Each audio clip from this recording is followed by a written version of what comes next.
Mukhang medyo mabigat itong ino-offer ng Magnolia dito sa Northport at sa Blackwater, bossing. Ang mangyayari dito, ang Magnolia Chicken Templados ay ma-receive yung number 1 draft pick, yung first round draft pick ng Blackwater. Ang Blackwater naman makukuha nila itong si William Navarro ng Northport Batang Pier. At ang Northport naman makukuha itong si Paul Lee. So ganitong lalabas dyan. Kapag nakuha ng Magnolia yung first round draft pick ng Blackwater, pangalawa yan, next dun sa number 1 na Converge. Magagamit yan ng Magnolia para i-draft itong si CJ Lane o kaya kung sino pa mang big man na available. That is kung big man ang gusto ni Coach Chito Victorero. Samantala naman itong Northport, pag nakuha nila si Paul Lee, solve na yung problema nila pagdating dito sa paghahanap ng point guard na papalit kay Robert Bolick.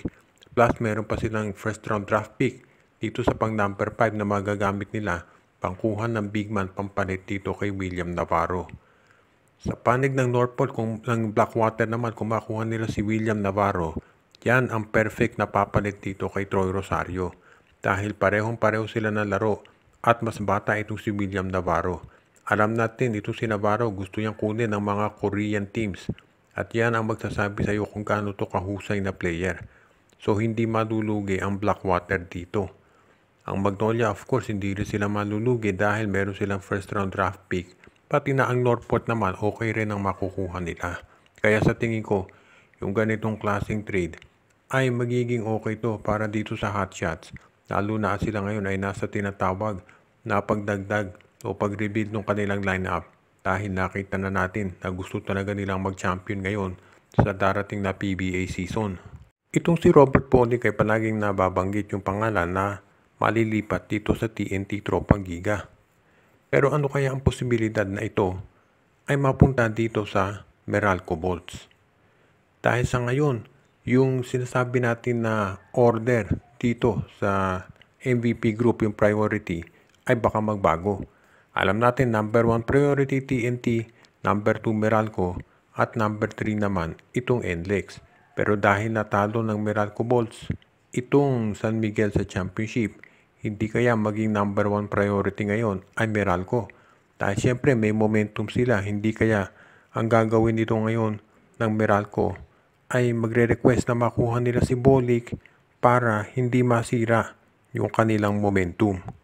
So tignan natin kung papayag ngayon itong Meralco Bolts sa ganyang sitwasyon. Dahil alam natin na ito si Bolick kung ano ang kaya niyang gawin. So kung ikaw naman ang MVP management, pagbigyan mo kaya sila. Kasi kung sakaling makuha ng Meralco Bolts itong si Robert Bolick, lalong ang lakas ng lineup nila. Nakita natin na mayroon na nga silang Chris Banquero at Anjo Karam. Ngayon, ang pwede nilang i-offer na kapalit para dito kay Bolick ay itong si Aaron Black. Siyempre hindi magiging diretsahan yung trade. Ilalagay nila dyan ang Blackwater para hindi masabing nagtitrade yung mga sister teams. Pero maliwanag dito, itong Meralco Bolts, kung sa kanila ibigay ng MVP group, itong si Robert Bolick, hindi na nakapagtataka yan. Dahil alam natin na very impressed ang management dito sa ginawa ng Meralco sa pagtalo sa San Miguel dahil walang umasa na mangyayari yan. Kaya kung hilingin nila si Robert Bolick, hindi na ako magtataka kung pagbibigyan niyan talaga ng management dahil well-deserving naman sila at pwedeng-pwede si Bolick ang papalit kay Newsam kung aalis ito.